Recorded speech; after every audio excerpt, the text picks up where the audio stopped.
तो इसके बाद आए ये सिद्धांत बहुमत का, शुरू किया बेंथावे, मिल आदि फिलासफरों ने, और फैलते फैलते सारे विश्व में फैल गया। इसके बाद आए आज भौतिकवादी। ये क्या कहते हैं? ये कहते हैं ये सब बहुमत का है सिद्धांत ठीक नहीं है, कॉन्शियस। ये कॉन्शियस क्या बलाए है जी? अंदर की चीज है ये, अंदर जैसा बोले मन वैसा करना चाहिए। तो क्यों जी ये कॉन्शियस जो है आपकी, ये सबकी अलग अलग है ना? हाँ, सबकी अलग अलग है। और एक ही आदमी की कॉन्शियस बदलती रहती है। हाँ, ये भी ठीक है। तो फिर वो सिद्धांत क्या बनेगा? ऐसा बकवास है। मनुष्य में 4 दोष होते हैं: भ्रम, प्रमाद, विप्रलिप्सा, कर्णपाठो। तो 4 दोष हैं, इसलिए उसका कुछ भी मत गलत है।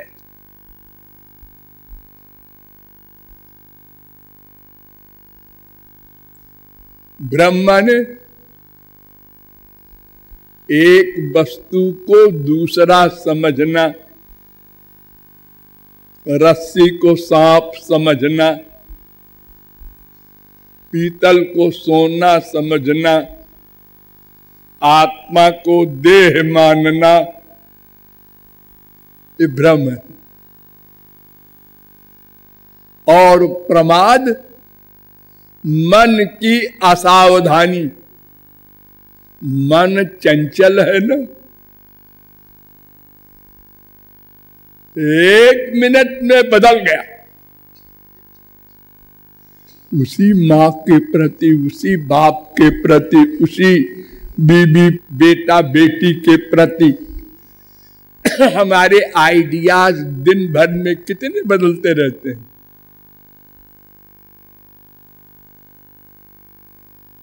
हमारा मन हमारे बस में नहीं है, तो उसका मत क्या बनेगा? वो तो बदलता रहता है। ये प्रमाद दोष है। और विप्रलिप्सा, ये तो बहुत बड़ा दोष है हम लोगों में। क्या? विप्रलिप्सा माने वास्तविकता को छुपाना, असलियत को छुपाना। काम, क्रोध, लोभ, मोह, ये तमाम सारे दोष हैं। इसको हम छुपाते रहते हैं, कोई जाने ना हम बड़े शरीफ हैं, बड़े भले आदमी हैं, ऐसा लोग जाने। है नहीं, बनना भी नहीं चाहते, लेकिन लोग ऐसा लोग माने ये चाहते हैं।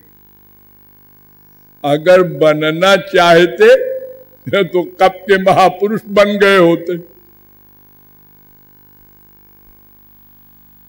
अरे ये तो बचपन से हमको पढ़ाया गया स्कूलों में, और माँ बाप ने भी साच बरोबर तप नहीं, झूठ बरोबर पाप नहीं, असत्य सम पातक पुंजा। सब जानते हैं, लेकिन बोलते हैं सब। झूठ न बोले तो कहते हैं कि काम ही नहीं चलेगा जी। अरे हम व्यापार करते हैं तो 10 रुपए के सामान को 11 बताते हैं, तो 1 रुपया हमारी जेब में आता है। अगर हम 10 का 10 ही बताएंगे तो हो गया बंटाढार। एक सेठ जी थे, उनका लड़का कथा में नहीं जाता था, तो डांटा वाटा कई दिन उसको। उन्होंने कहा ठीक है चलूंगा मैं भी। तो जाने लगा, वहां हरिश्चंद्र का कथानक था।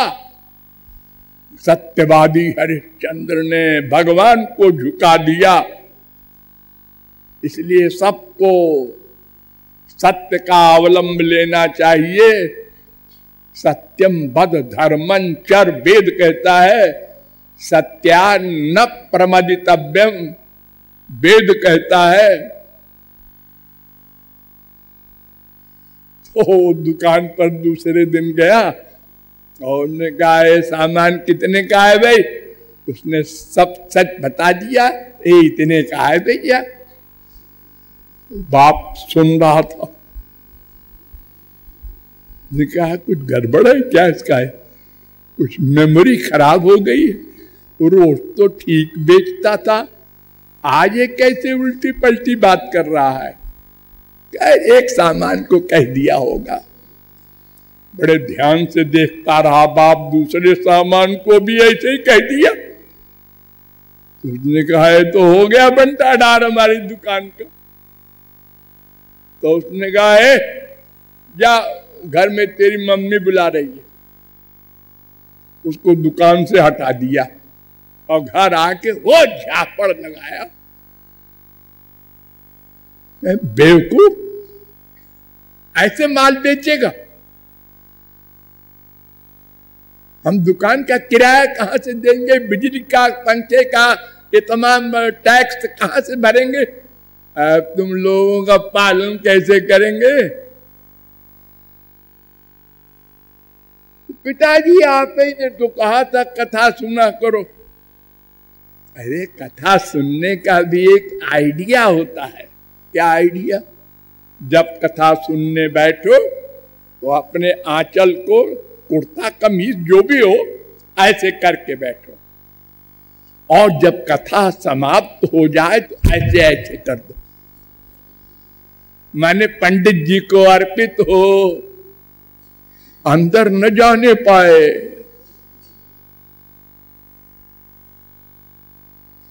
तो ये वास्तविकता को छुपाने की आदत, ये भी प्रेदिप्सा दोष। और करना पाटो, चौथा दोष क्या है? अनुभव की कमी। अनुभव की कमी। जितने माइक जीव हैं, मायाबद्ध जीव हैं, सबका अनुभव लिमिटेड है, परिपूर्ण नहीं है किसी सब्जेक्ट में। जिंदगी भर एक आदमी एक सब्जेक्ट में लगा है, फिर भी कहता है हम अधूरे हैं।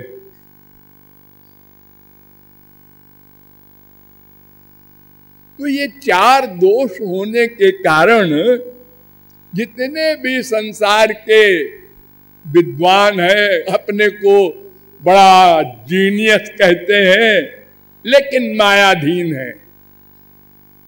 तो वो सब जो कुछ मत बनाएंगे, बनाया है सब गलत। इसीलिए हमारे यहाँ कहा गया है, श्रुति स्मृति सदाचारः स्वस्य च प्रियमात्मनः। शब्द प्रमाण के द्वारा समझो तुम कौन हो, तुम्हारा कौन है। तो फिर हम लोगों ने वेदों का, शास्त्रों का, पुराणों का अवलंब लिया और पता लगा ये जीव ब्रह्म माया तीनों स्वतंत्र नहीं है। जीव माया दोनों ब्रह्म की शक्ति है, ब्रह्म के अंश है और ब्रह्म के अधीन है। भगवान के अधीन है। और जीव के विषय में बहुत विस्तृत विवेचन हुआ। हे जीव अणु है, ये न विभू है न शरीराकार है, और ये जीव एक नहीं है, अनंत है, और अनंत जन्मों के संस्कारों से युक्त होकर संसार में आए हैं।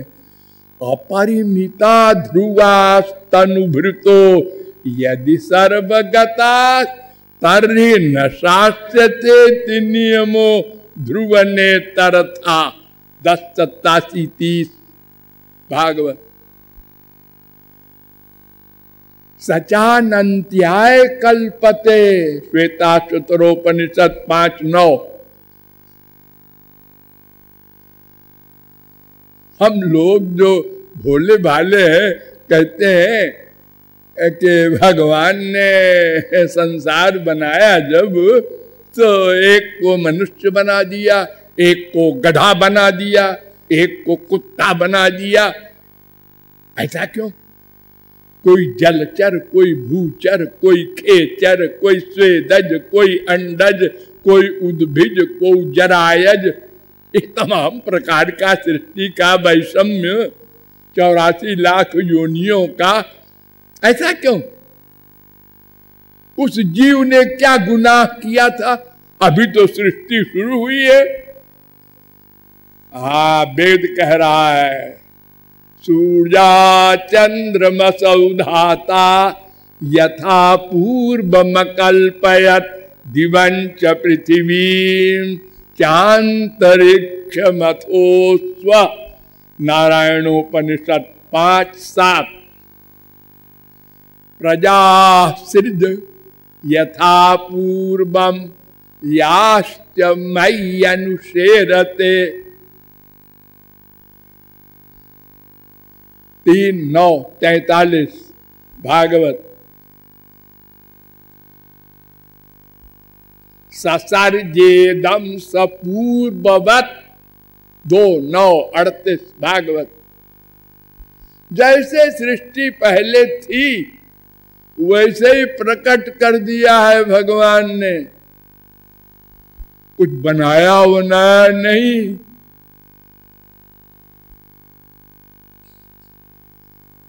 वैषम्य नैर्घण्येन सापेक्षत्वात्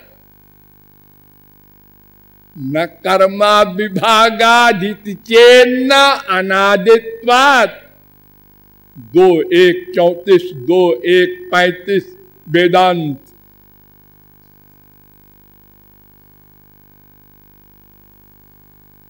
अर्थात अनादि काल के हमारे कर्मों के द्वारा महाप्रलय में हमारी जो स्थिति थी वैसे ही सृष्टि प्रकट कर दिए। कुछ बनाई बनाई नहीं भगवान ने अपनी जेब से। आप लोग क्रिकेट देखते होंगे, 5 दिन का होता है ना टेस्ट मैच, होता है। तो एक दिन, पहले दिन मान लो 2 आउट हो गए और एक खिलाड़ी ने 99 रन बनाया और टाइम हो गया शाम का, अंपायर ने सीटी बजा दी, छुट्टी। तो दूसरे दिन जैसे वो 2 आउट हो गए थे वो आउट माने जाएंगे, और उसने 99 रन बनाया था, वहीं वो खड़ा होके आगे बनाएगा। यानी जहां समाप्त हुआ था पहले दिन वहीं से शुरू होगा। ऐसे ये सृष्टि है। जो लोग पुनर्जन्म नहीं मानते उनसे पूछो कि तुम्हारे भगवान ने ये घपड़ सपड़ क्यों किया है अलग अलग। हमारे भगवान ने तो कुछ बनाए ही नहीं, उन्होंने तो प्रकट किया है। यथा पूर्वम। इसलिए न वैषम्य है और न नैर्घ्य है, निर्दयी नहीं है भगवान। वो तो समोहम सर्वभूतेषु न मे द्वेष्योस्ति न प्रिया, तो समदर्शी है। तो वो भगवान या ब्रह्म या परमात्मा अनेक रूपधारी है, वो स्वयं भी सच्चित आनंद स्वरूप है, दूसरे को भी अपने समान बना देता है। लेकिन जीव की पर्सनैलिटी सदा रहती है, जीव ब्रह्म नहीं बन सकता। संसार का प्राकट्य करना, संसार का रक्षण करना, प्रलय करना, ये तमाम कार्य भगवान स्वयं करते हैं। हाँ, अपना ज्ञान, अपना आनंद, ये सब कुछ दे देते हैं। तो आपको ये सब बता करके और अंत में मैंने आपको ये बताया कि ऐसा वो हमारा अंशी, हमारा स्वामी, हमारी माँ, हमारा पिता, हमारा भ्राता, हमारा सर्वस्व, जिससे हमारा साजात, सादेश्य, सख्य और सायुज्य संबंध है, उस भगवान से हमारा मिलना कैसे हो?